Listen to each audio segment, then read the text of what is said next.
right, so today's topic is mindset. It's the single most important factor that determines your success at anything and everything in life. Personally, professionally, right, at home, and in work, and business, all that stuff. All right.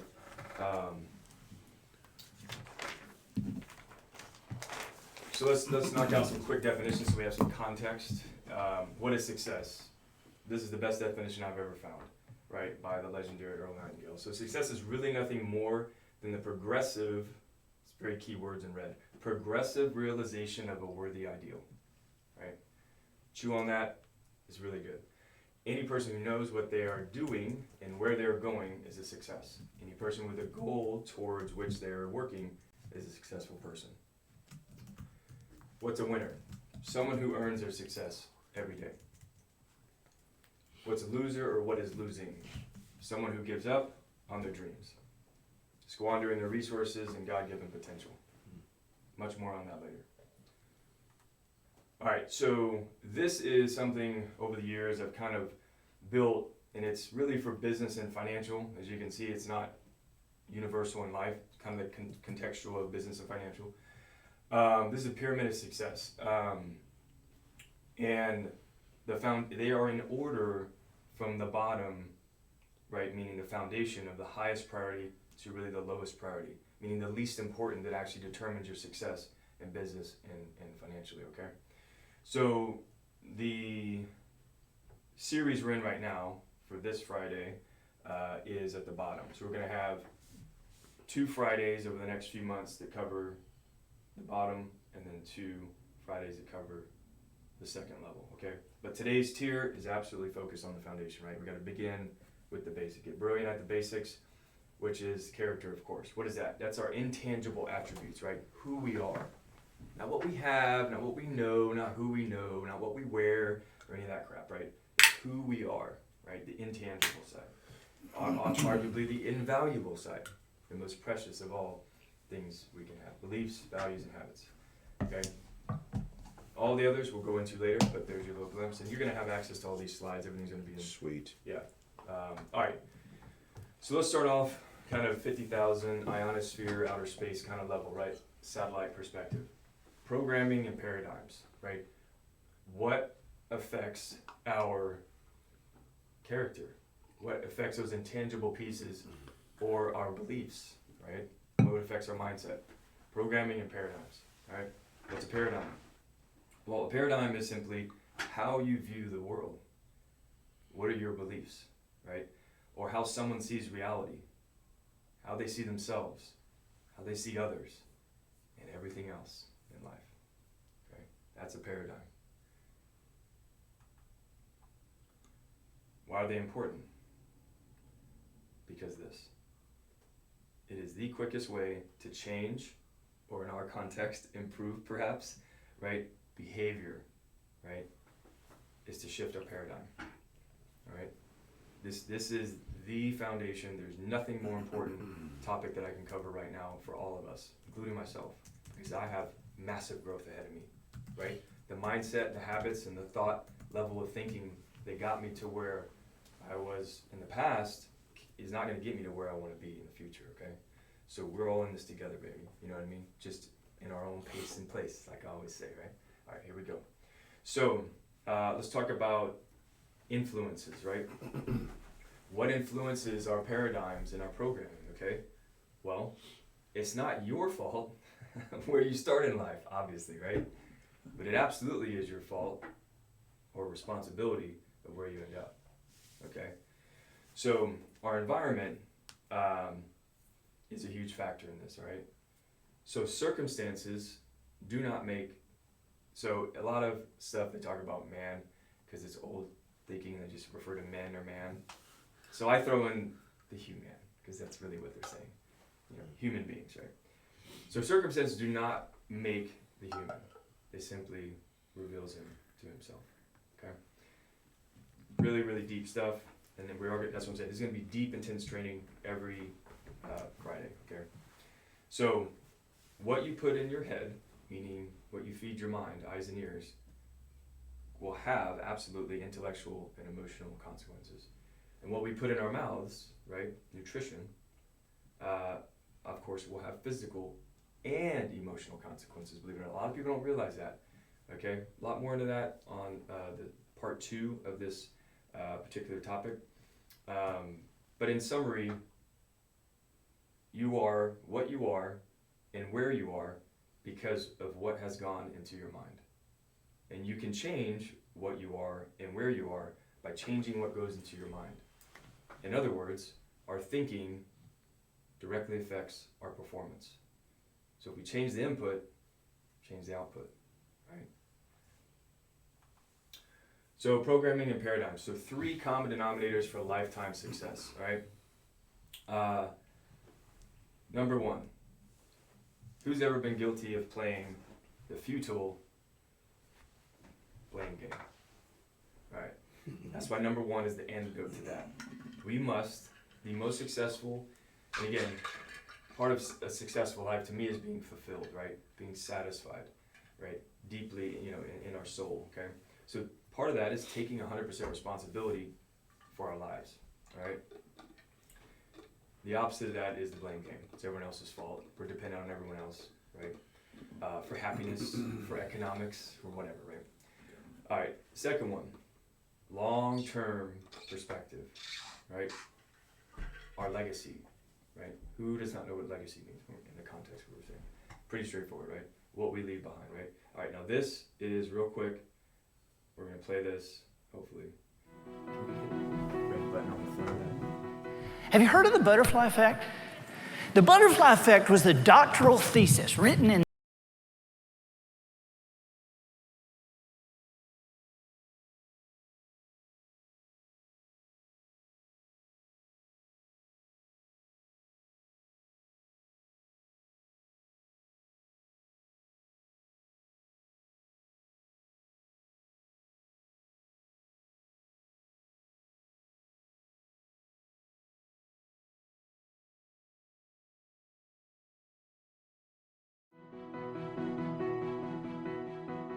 Have you heard of the butterfly effect? The butterfly effect was the doctoral thesis written in 1963 by Edward Lorenz, and it was presented to the New York Academy of Sciences and laughed out of the place. It was crazy. The butterfly effect stated a butterfly could flap its wings on one side of the world and set molecules of air in motion that moved other molecules of air that then moved other molecules of air. Somewhere along the line, it could create weather patterns on the other side of the world. The butterfly effect. It was ridiculous, but it was interesting. And because it was interesting, it hung around forever in myth and urban legend and comic books and bad movies until finally, physics professors proved the butterfly effect was accurate and viable, and it worked every time. And not just with butterflies either, it worked with any form of moving matter, including people. They gave it the status of a law. Today, the butterfly effect in scientific circles is just like the law of gravity. Its name is the law of sensitive dependence upon initial conditions. Turns out it's just one of God's laws, one of God's principles. Now, curiously, principles always work. I mean, always. God's principles always work. And they work whether you know them or not. You've heard ignorance of the law is no excuse. Well, ignorance of principle is no protection. Just because you don't understand the principle of gravity doesn't mean that if you stumble off a cliff, it's not still gonna be in effect. Right? I mean, and so there are principles that God has laid out for us that we ignore at our peril because they work whether we know them or not. Now, to understand the butterfly effect, I was in a hotel room. This is like 5 or 6 years ago. I was ironing the left sleeve of a white shirt. And I was about to go down and talk to a bunch of people, and the TV was on, and I was barely listening. I was barely, I was running into the room. I was hurrying, and ABC was on. I know it was ABC because I went back and said, "What the heck was that?" And And they were doing this person of the week thing, and this is a Friday night, because they still do that on Friday night. And so but ABC does this person, they talk about how great somebody is and what they did and gave them the person of the week award. And so I'm barely listening. And this guy says, and so the person of the week and he gave the day, he said, is Norman Borlaug. Man, when he said Norman Borlaug, I put the iron down. I went over in front of the TV set. My jaw's around my knees. Norman Borlaug, I didn't know who the dude was years ago, but I knew who he was now. I just didn't know he was still alive. He just died in Dallas several years ago, 96 when he died. But I knew who he was. He had, in the 1940s, hybridized corn and wheat for arid climates. And they had determined that throughout the decades across the world, they calculated that his work saved the lives from famine of over 2 billion people. The guy saved 2 billion lives. And for that, he was person of the week. And I'm sitting there thinking, what about, because I'm yelling at the TV, because I'm yelling Henry Wallace. Nobody said a word about, because I knew it wasn't Norman Borlaug who really saved the 2 billion people. It was a guy named Henry Wallace. Henry Wallace was vice president of the United States under Roosevelt. A lot of people think, ooh, what about Truman? Well, that's right, but remember, Roosevelt was elected 4 times, right? He had, curiously, 3 different vice presidents. He had Nance was one, Truman was the last one, but the middle one was the former Secretary of Agriculture, a man named Henry Wallace, who, while he was vice president of the United States, used the power of that office to create a station in Mexico whose sole purpose was to figure out how to hybridize corn and wheat for arid climates. And he hired a young man named Norman Borlaug to run it. And Norman Borlaug got the Nobel Prize. And Norman Borlaug got person of the week. But when you think about it, it was Henry Wallace who saved the 2 billion people, wasn't it? Unless maybe it was George Washington Carver. You remember Carver, don't you, the peanut? One of the things people don't know about Carver, when he was 19 years old, a student at Iowa State, he had a dairy sciences professor who on Saturday and Sunday afternoon would allow his 6-year-old boy to go on botanical expeditions with this brilliant student. George Washington Carver was his babysitter. Basically, it was George Washington Carver that took this 6-year-old and pointed his life in a direction. It was George Washington Carver that took this 6-year-old Henry Wallace, long before he ever thought about being vice president of the United States, and put a vision in his life about plants and what they could do for humanity. It's amazing, isn't it, to think of George Washington Carver flapping his butterfly wings all those years with a peanut. 266 things he developed from the peanut that we still use today. For years, he flapped his wings with the sweet potato. 88 things he developed from the sweet potato that we still use today. And while nobody was even looking, he took a couple of weekends and flapped his wings with a 6-year-old and just happened to save the lives of 2 billion people and counting. So when you think about it, maybe George Washington Carver should have been person of the week. Unless maybe it would have been the farmer from Diamond, Missouri. A man named Moses lived in a slave state, but he didn't believe in slavery, so this was a problem for these psychopaths like Quantrill's raiders who would come through farms and villages at night, burning and destroying. And one January night, Quantrill's raiders came through Moses' farm and they burned the barn. And they shot several people, and they drug off a lady named Mary Washington, who refused to let go of her infant son, George. Now, Moses is probably like me, kind of crazy and disorganized, but he had a wife named Susan who was very organized. And Susan immediately went to work sending messages out and messengers here and trying to create a meeting with Quantrill's raiders. And 48 hours later, she had the meeting set. And she sent her husband, Moses, several hours north on a black horse to a crossroads in Kansas, where in the middle of the night at the appointed time, he met 4 of Quantrill's raiders who showed up on horseback, carrying torches with flour sacks over their head and the eye holes cut out. And there, Moses traded the last horse they had left on that farm for what they threw him in a burlap sack. And as he caught it and they thundered off, he went to the ground. And there in the darkness with that breath coming out against the black night, he pulled out of that burlap sack a cold, naked, almost dead baby boy. And he jerked open his coat and his shirts and he put the baby in next to his skin and covered him up. And he walked that baby out. And all the way home. And the next afternoon when he stumbled through the door and put that baby in the arms of his wife, they went to the fireplace to begin to massage the child and try to get his blood going, to get him to cry, anything. And they told God, right then they pledged to God that they would raise that baby as their own. They promised God they would educate that baby to honor his mother, who they knew was already dead. And that was the moment they told that baby they would give him their name.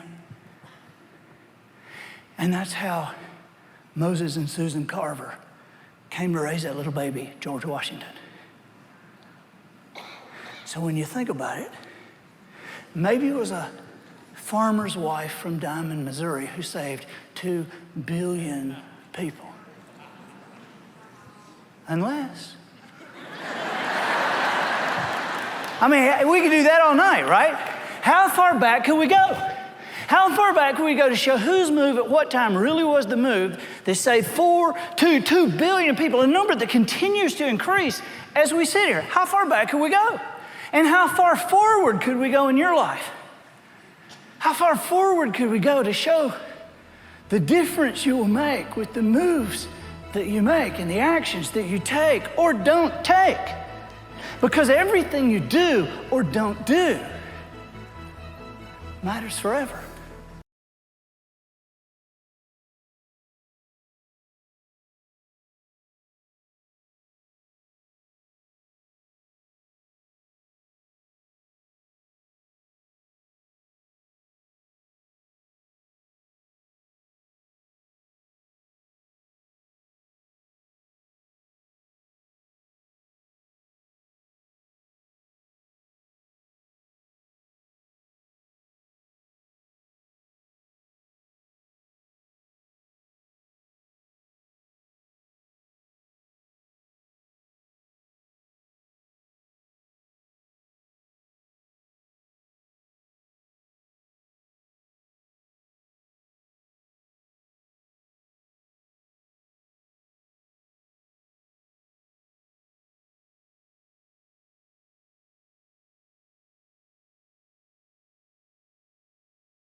Let's jump into limiting beliefs, right? So what is holding us back? What holds a lot of us back or everyone back at some point in life? If we're really honest with that, reflection in the mirror, right? So it's going to be one or several of these with the ebb and flow in life as you grow and learn and, take on more responsibility, things like that. Changing your roles, challenging yourself, right? So lack of clarity. What's clarity? Clarity of purpose, clarity of priorities, right? We must have an invincible desire towards our dreams, okay? And it has to be clear because it's like anything else. If you're driving through life with a foggy windshield and your windshield wipers don't work and you can't turn on defrost, are you gonna keep running through life? Probably not. I mean, you can, but if you're in the middle of a cornfield or a wheat field, All right, so second one, commitment. Okay, this is will. So the kind of intangible is kind of on the right, in red. So clarity is about values, what's important to you, because that's That's what's going to determine your purpose and priorities, right? Commitment is your will, right? And for commitment, it's comes in the form of clock, calendar, and character. Are you willing to commit, your what you've been gifted with, right? And that's 80% of it. And the other 20% of committing is the other tangible resources, right? But most of it is committing our intangible resources, okay? Next we have confidence, right? Well, confidence actually comes from competence most of the time, right? If you know, you're good. Knowledge is power, right? You become confident, okay? That's skill. Skill is developed by choice, right? And habits. Okay, so sharpen our skills daily, or I like to say, feed your head, make some bread. Right. And then fourth is lack of courage, which again goes back to will. If you have a big enough why, you'll muster the courage, right? Why would the most frail, timid, sweet mom, go battle some wicked raiders, who are just terrorists, basically. Domestic terrorists is what he was describing, or against a bear. Because it's the why, right? The will comes from your why, and that'll muster the courage. But the real thought here is, the takeaway is these four are the rarest combinations in society. The people who achieve and accomplish the most, and not just in worldly possessions, right? That's not achievement and accomplishment, right? It's fulfillment, and fulfillment comes from doing things that satisfy our soul, which those usually line up with our morality, right? Our values, okay? But just know that they are the four rarest things. So that's why these are so important, and we can focus on them, right? Work on them every day. So what do you value most? Okay? Would you, because this is another kind of thought to ponder, another perspective or angle on this. Would you rather look good and lose, or look bad and win? That's kind of a little jab on. Exactly, right? What's that? And it's on pride, right? It's really a lesson on pride, but it is a line from a movie too. Why Can't Catch Up? Basically, Wesley Snipes and Woody Harrelson bantering on the basketball court. Oh. All right, so we're gonna keep cruising. Limiting beliefs. We'll continue, right? So our success is not determined by the market, mommy and daddy, the government, or some meanie butthead. So Sydney used to say that when she was a little girl. It's a hyphenated toddler term. Meanie butthead, sibling, schoolmate, or coworker, right? It is determined by your mindset, right? So what you think about, you'll be about. And what you believe, you'll achieve. It's that simple. We set our own limits. God gives us unlimited potential, but we set the governor. That's a choice. That's free will, all right? So a human is literally what he thinks, right? So our character is the complete sum of all of our thoughts. Okay? So limiting beliefs, continue. So thoughts are things. One of them being our compass through life, right? So wherever your compass takes you, right? Wherever your attention, which is thoughts, right? Another word for thoughts, right? Attention. Where your attention flows, destiny goes, right? So wherever your secret, subconscious, or conscious thoughts are, that's your compass in life. It's going to steer you to your destination, right? So good thoughts bear good fruit. Bad thoughts bear bad fruit. That's simple. And here's one of my favorite concepts of all this, is everything in life, in the universe, everything we can see and touch right now, okay, including ourselves. Everything is and has been created twice. What do I mean? First in your mind. Yes. Yeah. What you hold in your head, you can hold in your hand. Yeah. All right. So let's see if this is going to work. I think I'm going to give it away. Does Roger Bannister ring a bell? Who knows who that is? All right, here you go. Okay, so May 6, 1954 in Oxford, he was the first human being in recorded history to run a mile in under 4 minutes. Right? 3 minutes, 59.4 seconds to be exact. His name is Roger Bannister, and he had attained this record with minimum training while practicing or studying to become a medical doctor over in Oxford. Right? And here, okay. So it's never happened before in human history that we know of, in recorded history. How long until his record was broken? Next year. It was no time. 46 days. Yeah, it was no time. So we have forever and then 46 days. Right? And who were the people that did it, right? No one knows those. Good point. I mean, yeah, nobody remembers that. Only remember the first. Nobody Right? remembers second place. And there's actually a marketing concept we'll touch on down the road when we're talking about lead generation and marketing is being first. Okay, so just a year later, 3 runners broke the 4-minute barrier in a single race. Right? That's crazy. And then within 2 years, 37 runners. Yeah. Okay, why? You know, like, how the heck did that happen? They set a vision. Yeah. Yeah. As much as he worked on his body, equal or greater attention on his mind, right? There's a really incredible study on this from basketball, so free throws, and they took a section of subjects so 3 different groups, right? First group, they're gonna practice, right? Every day they're gonna make X number of free throw shots, okay? Or attempts, right? Every day for 6 weeks. The second group, they're not gonna do anything. They're not gonna touch the basketball, they're not gonna do anything, right? The third group is only going to think about it, visualize it in their mind every day for 6 weeks. Okay? And then, test time after the 6 weeks.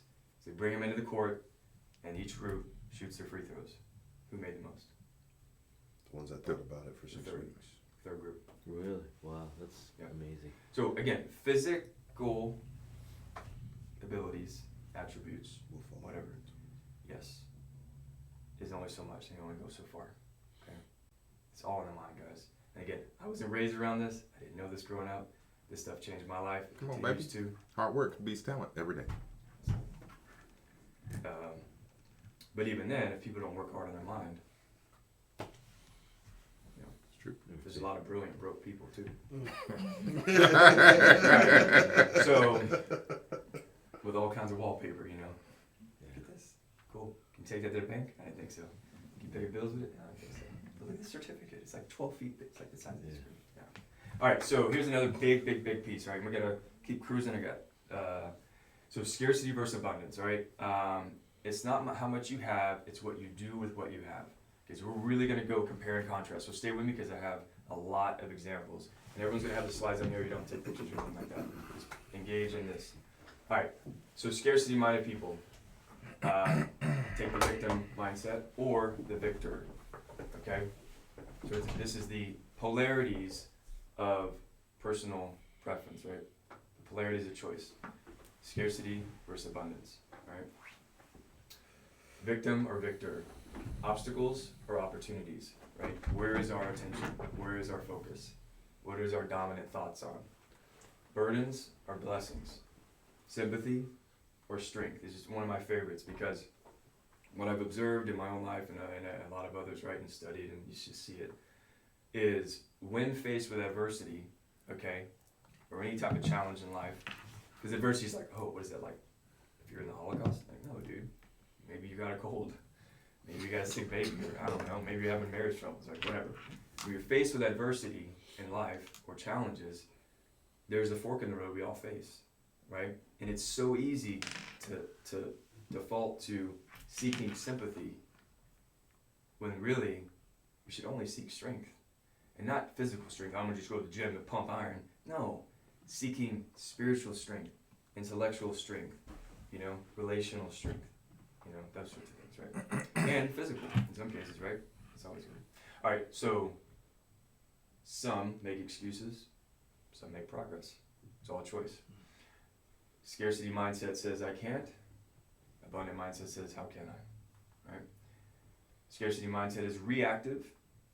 Abundant mindset, i.e. winners, is proactive, right? So these are basically the losers, and that's the winners, meaning people who are progressively realizing what they gotta do. All right, drifting or deliberate. Drifting, just floating like, feather in the wind. Scarcities have the habit of being grateful. Abundance have the habit of being grateful. All right, and it continues. You can be a winner, or you can be a whiner. You can be a warrior, or you can be a warrior. It's all a choice, every day. We can compete, or we can collaborate. We can hoard, or we can be generous. We can fear change, or we can own change and embrace it. We can avoid risk, or we can take prudent, projected, meaning calculated risk. We can live in doubt, or we can focus on determination. All right, so let me make sure I didn't miss anything. Any thoughts on here? Questions? Pretty straightforward, right? We're just kind of really breaking down so we don't fall to the left. We're on the right side of success, right? So this is a awesome model, the belief in success cycle. It's really powerful. So let me walk through this with y'all, okay? So belief is your paradigm, right? That's your self-image, how you see yourself in the world, okay? Potential is must-have faith and recognize and respect your God-given unlimited potential. That's a choice. Regardless of what your teachers told you, what your parents, what some old coach or boss or whatever, right? You need to acknowledge that, okay? It's real, it's true. Second is action, right? Action taken produces results. The results confirm and then fuel, continue to build or bust your beliefs, right? Very, very powerful. We're going to dig it a little deeper. So here we go. The belief in success cycle, again. So belief reinforces your belief that you have high potential, but you start with high potential or belief. So again, this is just it's an eternal cycle. So you can start kind of wherever you want, but the reality is you're going to see it begins here and then goes into here and then there, because you have to believe in your potential, right? You have to acknowledge it. So you have high potential. It drives you, it should, to use what you say, wow, I do have this tremendous resource and power and potential. Then you use it by taking action, massive action, okay? Which massive action creates what? Massive results. Massive results, all right? And then which further reinforces your belief that you can do this and you have potential, right? But it begins here. It just does, all right? So belief, absolute certainty. Okay, the reason I'm saying this is if you're not doing the things you need to in life, ask yourself why, identify it, be honest, okay? And seek strength, wisdom, right? Like guidance, whatever. Whatever help you need, because that's the only way we're gonna make progress, right? Potential makes you tap your unlimited potential. Action, tapping your unlimited potential. You'll take massive action, and then results, of course, is massive action creates massive results. All right? Bottom line is we get what we give, okay? If we give ourselves credit for what we've been gifted with our potential, right? Then we'll get the results we want, okay? Okay, so this is another model and a representation of it, okay? So I wanted, this is so important, I have a few different examples of it. You can just go through these slides and kind of study them, all right? So it'll sink in. A couple of different little perspectives and representations of that. That's how important that is, all right? So nice you say it twice. Exactly. So here's the fascinating fun factoid to kind of bring this whole thing around from earlier. So can you guess what Roger Bannister eventually became? Again, he was studying at Oxford to become a medical doctor. He became a neurologist. A neurologist? Neurologist, brain doctor. Yeah, isn't that interesting? All right, so this is really strong stuff too. Complements, kind of continues this discussion on a circle of control, right, versus circle of concern. Okay, So it's vitally important to distinguish between proactive people who focus on what they can do and can influence, or what they can control, and reactive people who focus their energy on things beyond their control. Reactive people maintain an attitude of victimization and blame game. All right. Let's see. I'm gonna bring this back over here. Can't. Wait, you mean I can't control social media feeds? Oh, No, sir. goodness. The key is to focus your energy on those things that you can influence. This will enable you to make effective changes in your life. If you do this, you'll find your circle of influence starts to increase. Others will see you as an effective person, and this will increase your power. All right? But you can't feed social media. It's true. So, again, another representation. Study it. Take it on board. Again, left is pretty much for losers, right is for winners. Okay? Just like the other one. The losers do this. The winners do this. All right, so circle of influence. The ones who have not won yet or have a winning attitude. God grant.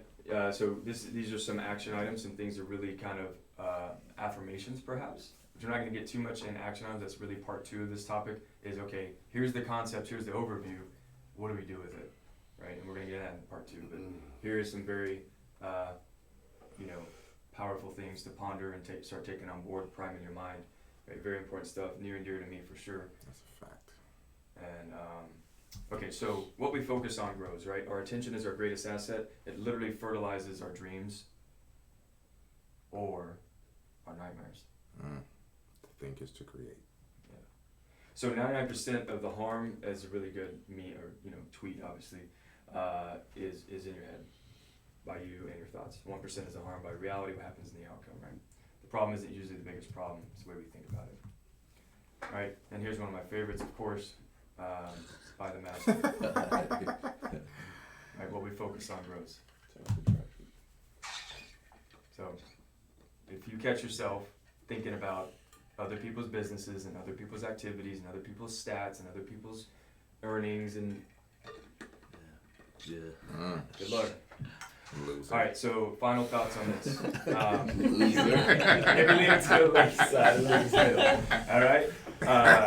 So humans are anxious to improve their circumstances, but are unwilling to improve themselves. The human who does not shrink from self-crucifixion can never fail to accomplish that which his heart is set. And that's from a book, if you can guess which one. All right, man, thinking.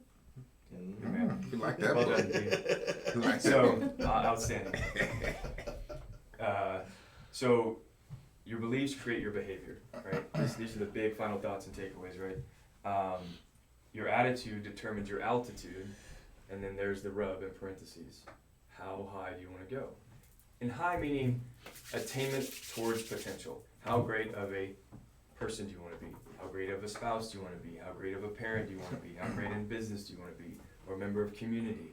Or a follower of whoever you believe in, right? Final thoughts continued.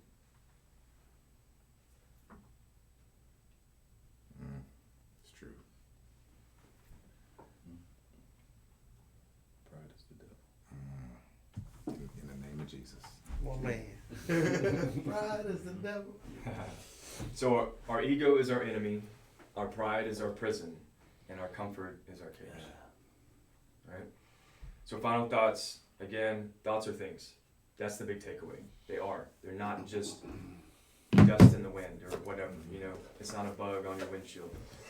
They really are. Right? So this is my favorite quote. It's one of the earliest things I read in my early 20s in this journey to trying to reset my roots. Basically, it was a commitment my wife and I made to ourselves, and then when we met, we shared this commitment as one of the strongest bonds.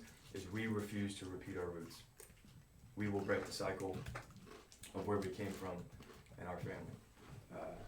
So this is one of those things that weighed on me since I was in my early 20s. That's a great quote. All right, recommended reading. There you go. Reference it. You're gonna have the PDFs and the slides. Okay, boom. I'm biased. I put it at the top. Who does not know what this book is right here? got as a present there. Okay, good. I hope so. It's on my table. God bless America. All right, so upper right is something I created. Some of you have seen it. All right, I have improved it. It's all on one page now, so it's very simple, and you can see that there is something to not just listen to, but also read. So it's in your face. You can't miss it. All right, action items. All the info and knowledge is worthless if we never implement. Yep. Right. Okay. So execution over education. Do we need instruction and information and some education? Yes. But that is between 1 and 10%, guys. Tops. Right? Nothing more.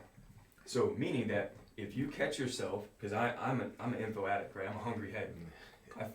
It's just how I grew up, right? It's how I'm wired.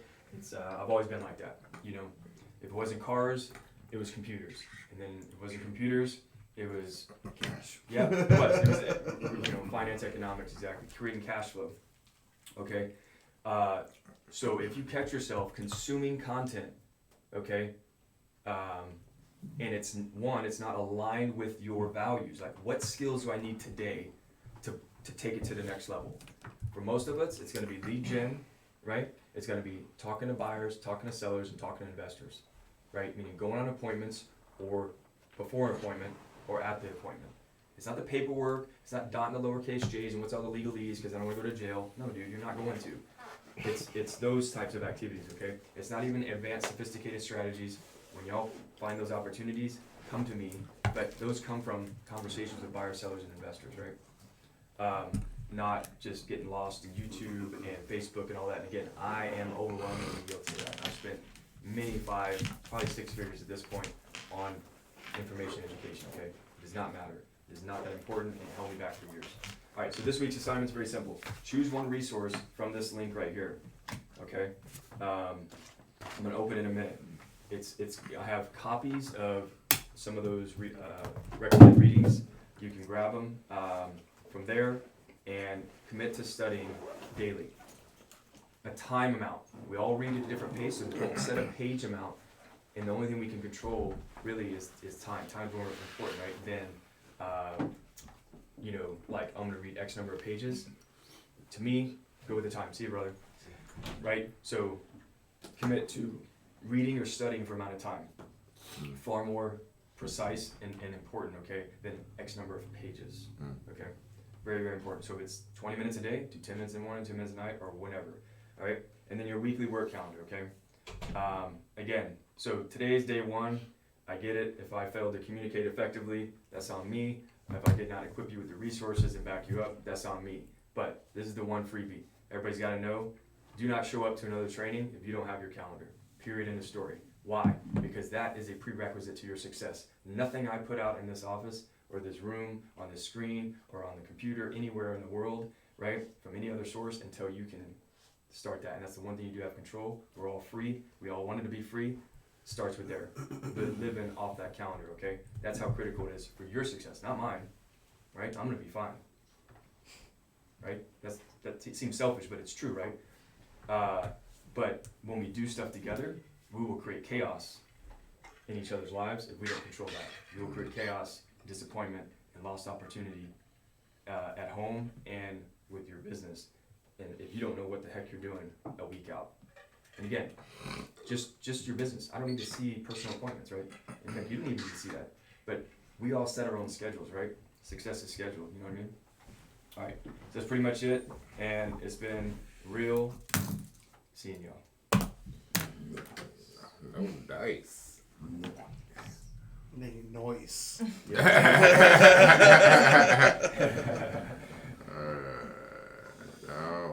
All right.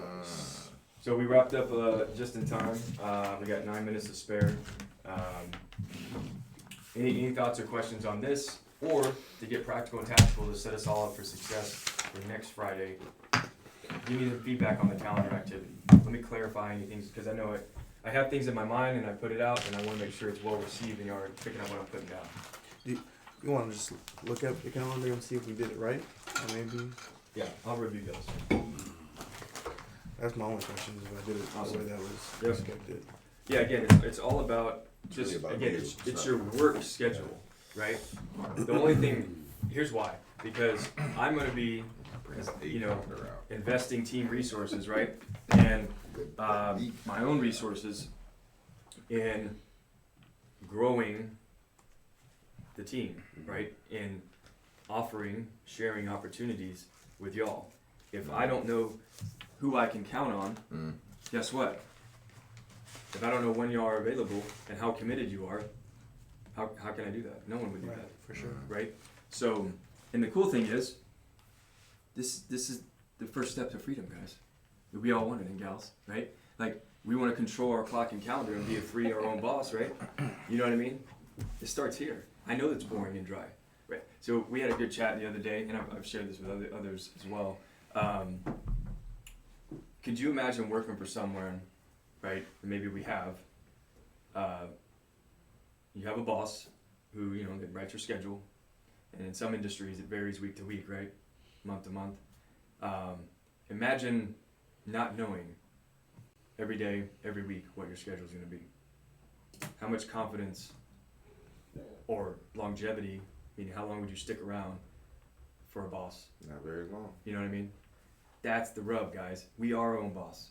Question is, how good of one, right? Because I can't do that for you, right? Like that's just one, you know, barrier. That's W-2, J-O-B, employee, right? None of us want that.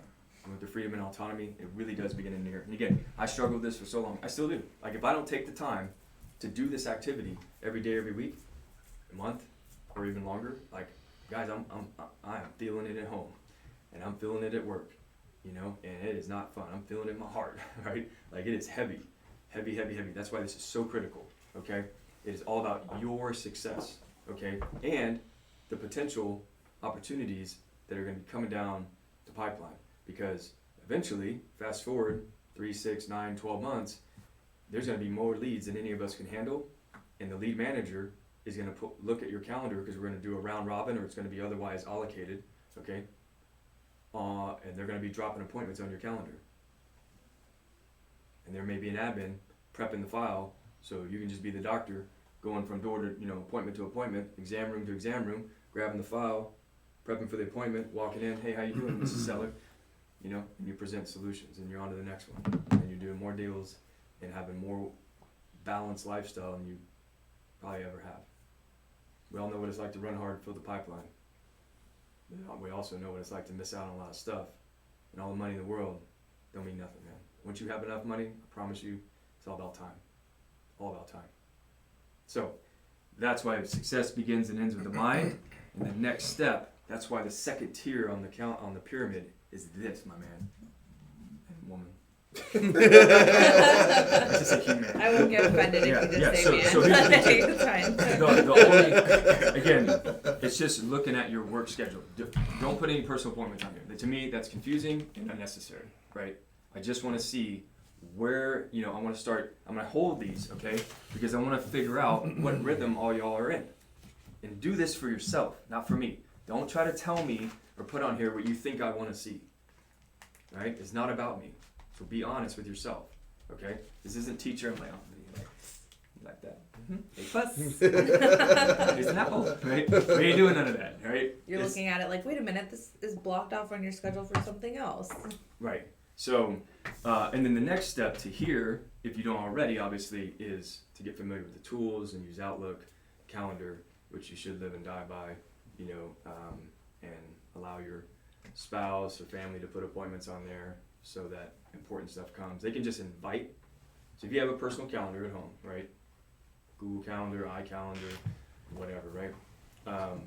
Your spouse, family, whoever can invite your @fathomteam.com email address. Just throw that in as an invitee, and guess what? It will pencil in dotted dashed lines that block on your calendar. That's how you can protect, in a practical sense, right? Protect your time, right? But yes, planning and preparation is boring and dry a lot of times. But if we fail to plan to fail, right? And again, I don't make the rules or the laws, the principles. I just live by them, and when I don't, I feel it. That's why I can speak with this wholeheartedly, passionately, with a trainload of humility. Okay, I'm not the master of all this stuff, dude. I'm just giving you guys what I wish I had when I was starting out, and what continues to help me progress through life, okay? Like, that's all it is. It's not about Rance's standards and, you know, and I'm perfect at it all. Don't think that. That's not where I'm coming from, okay? So, yeah, really, I just want to keep these. Oh, put your names on them. My goodness. Come on. That is one teaching thing I will throw in there. Fix a name on it. I don't know your handwriting or your favorite color or anything.